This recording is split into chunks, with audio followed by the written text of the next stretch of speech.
تیمم کیا چیز ہے، تیمم جائز ہونے کی شرائط کیا ہیں، ایک تیمم کے ساتھ آپ کون کون سی عبادات کر سکتے ہیں، المختصر القدوری میں سے میں انشاءاللہ عرض کروں گا۔ بسم اللہ الرحمن الرحیم، الحمدللہ رب العالمین، والصلاة والسلام علی سید الانبیاء والمرسلین۔ معزز سامعین، آج کی گفتگو ہے تیمم کے موضوع پر۔ صلی اللہ علیہ وسلم۔ تیمم کیا چیز ہے؟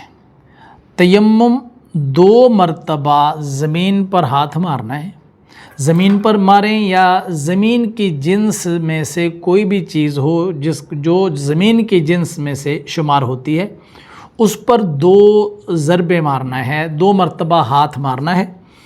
ایک مرتبہ زمین پر ہاتھ ماریں گے اور مار کر اس کے ساتھ اپنے چہرے کا مسح کریں گے۔ دوسری مرتبہ ہاتھ مار کر آپ اپنے ہاتھوں کا کوہنیوں تک مسح کریں گے۔ یہ 2 مسح کر لینے سے تیمم ہو جاتا ہے۔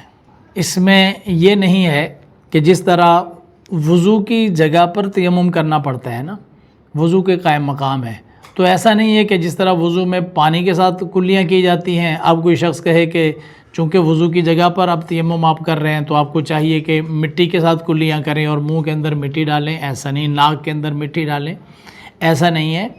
یعنی عقل تو بظاہر یہ کہتی ہے کہ جو کام وضو کے ذریعے، پانی کے ذریعے ہم وضو کرتے ہیں تو جہاں جہاں پانی استعمال کرتے ہیں، اب مٹی کے ذریعے تیمم کرنا ہے تو مٹی کو بھی تو وہاں استعمال کیا جائے گا، لاجک تو یہی کہتی ہے۔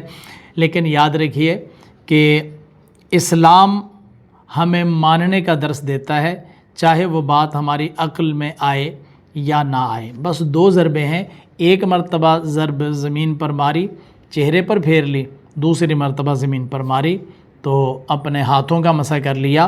یہ مسح مکمل ہو گیا، تیمم ہو گیا، بندہ پاک ہو گیا، اور اب وہ نماز پڑھ سکتا ہے، اب وہ تمام کام کر سکتا ہے جو وضو کے بغیر نہیں ہو پاتے۔